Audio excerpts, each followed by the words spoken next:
There's a pretty one, Ulysses.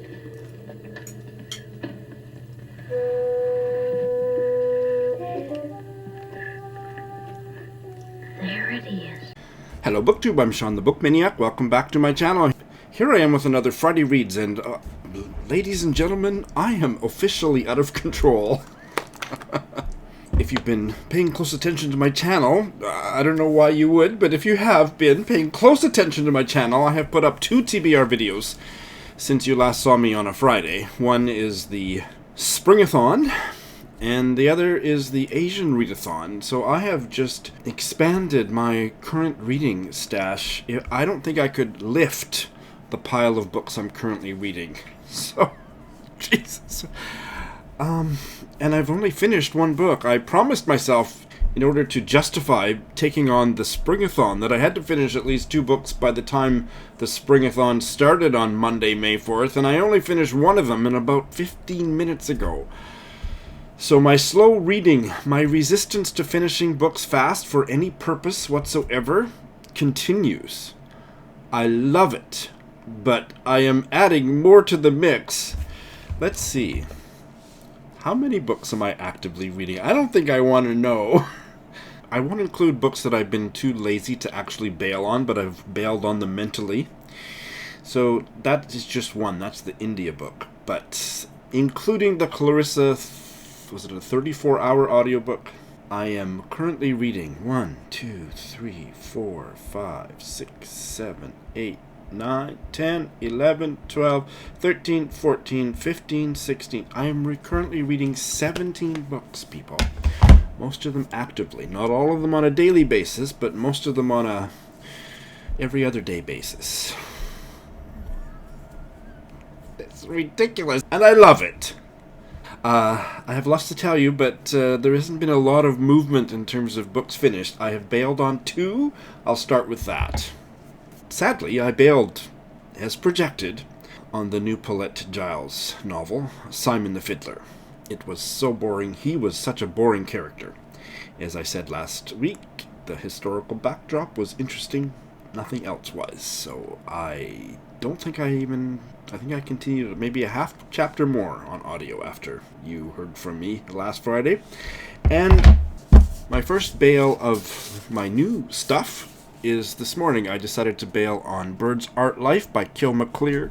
This was a nature memoir. She is apparently a children's writer. I'd never really heard of her except for this book. She's a Canadian. And this is her memoir about discovering herself through bird watching. It just confirmed me. I hate memoir. I just hate it, except when I don't. But I hate most of them, and this one was one of the ones I absolutely can't stand.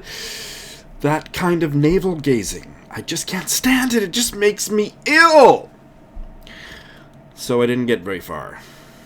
As I said in my Goodreads review that I just wrote a couple hours ago, it was like, enough about you, Birdie. What about me? What do you think of me? Jesus. So that happened. So those are my bails. And I have just, like I say, 15 minutes ago, finished this. And this will be one of my top reads of the year. It is not a perfect work of fiction, but it's a perfect work of fiction for me, and maybe especially right now. I loved it with all my heart. 5 stars. The Student by Carrie Fagan. What a beautiful book. And I didn't realize it was going to end in a way that would kind of dovetail so personally for me. I was like, whoa. I had to wait for my eyes to dry before I turned the camera on, people. I will be doing a full review. It's just a beautiful short novel novella, and unfortunately difficult to find, so you may want to get a jump on that before I post my review, because unless you live in Canada, it's almost impossible to get. There's a few copies online. I recommend it so highly. I will do a review soon. Beautiful book. I loved it. And so the rest of this is just what I have started. What I mentioned last week that I would be starting, I have, in fact, started. I have started this novel set in 1915 in Iraq, The Watermelon Boys by Ruqayya Izzidian. This is a buddy read with Sarah of Hardcover Hearts. We just did our first check-in on the first 14 chapters yesterday.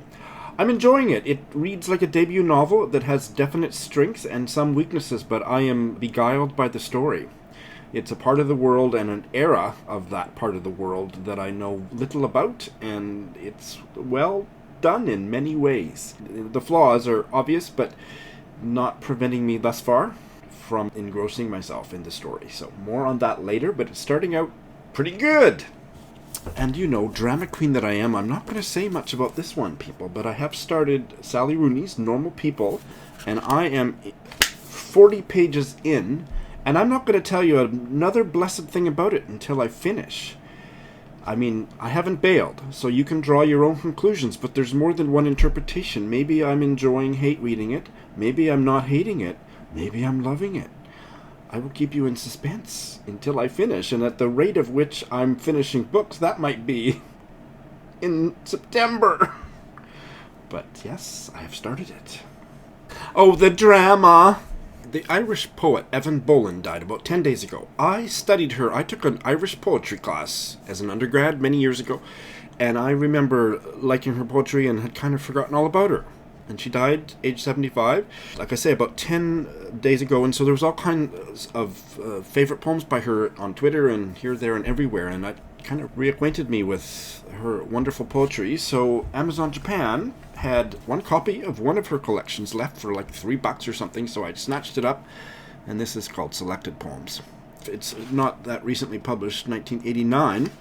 And I am 20 pages or maybe a dozen poems into it and absolutely loving it. I am not much of a poetry reader, and I'm taking my time with this and really getting a lot out of it.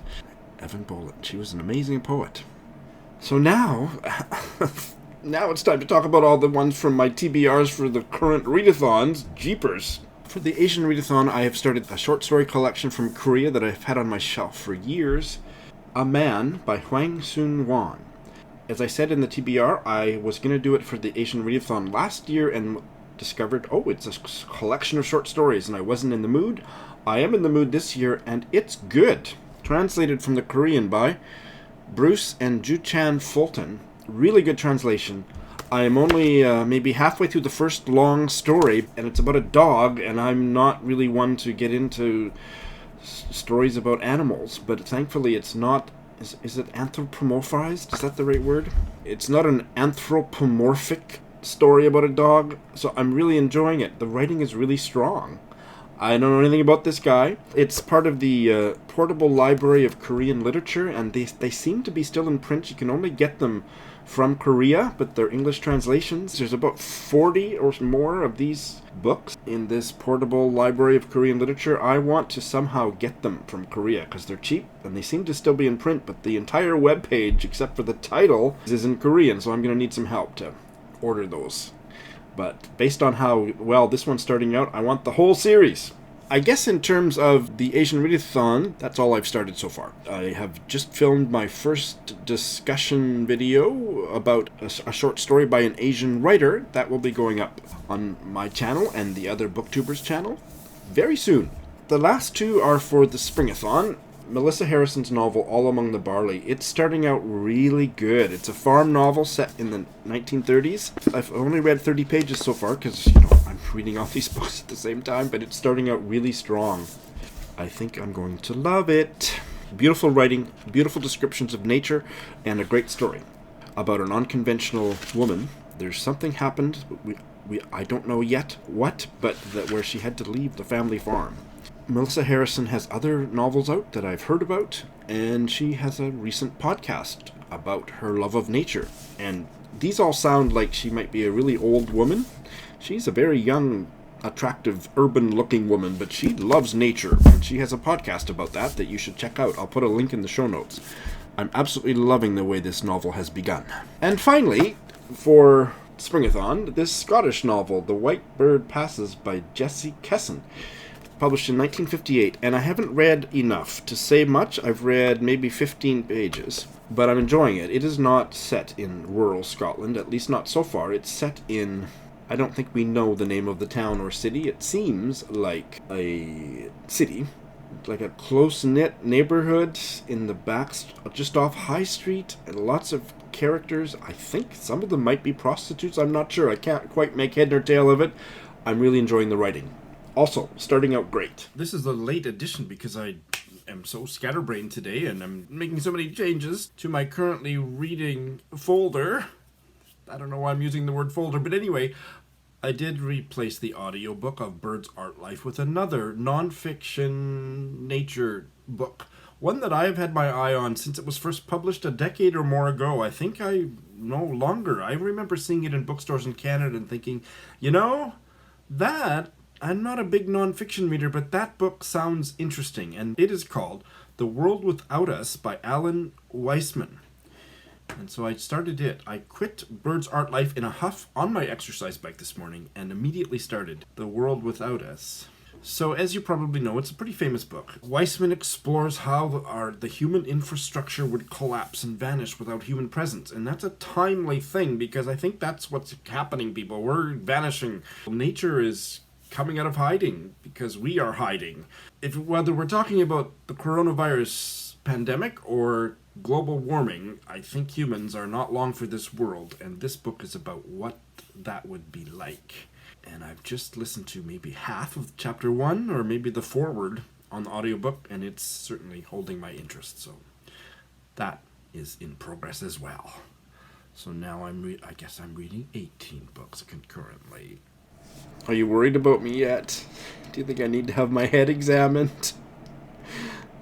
Maybe just have my TBR examined? I have a couple other buddy reads starting in a week, but they won't barely have started or have started at all by the time I do my Friday read. So I'm not going to tell you about them. I may start one other of the ebooks that I mentioned on my Asian Readathon TBR that went up yesterday. I haven't chosen and I haven't decided. I need to finish some of these books pronto. Or I don't. I'm doing the BookTube Prize judging for the semifinals. That starts June 1st. I really need to have an almost empty currently reading file folder by then. Wish me luck. I hope you're doing great. I'm doing fine otherwise. I don't have any news. Just going along in my new coronavirus state of emergency life. They have extended it for the month of May, and I'm not sure I ever want it to end. I kind of like staying at home and reading, but just need to have a little bit more self-control and starting any more new books until I finish some of the old ones. Or not. Hope you're doing great. Thanks for watching.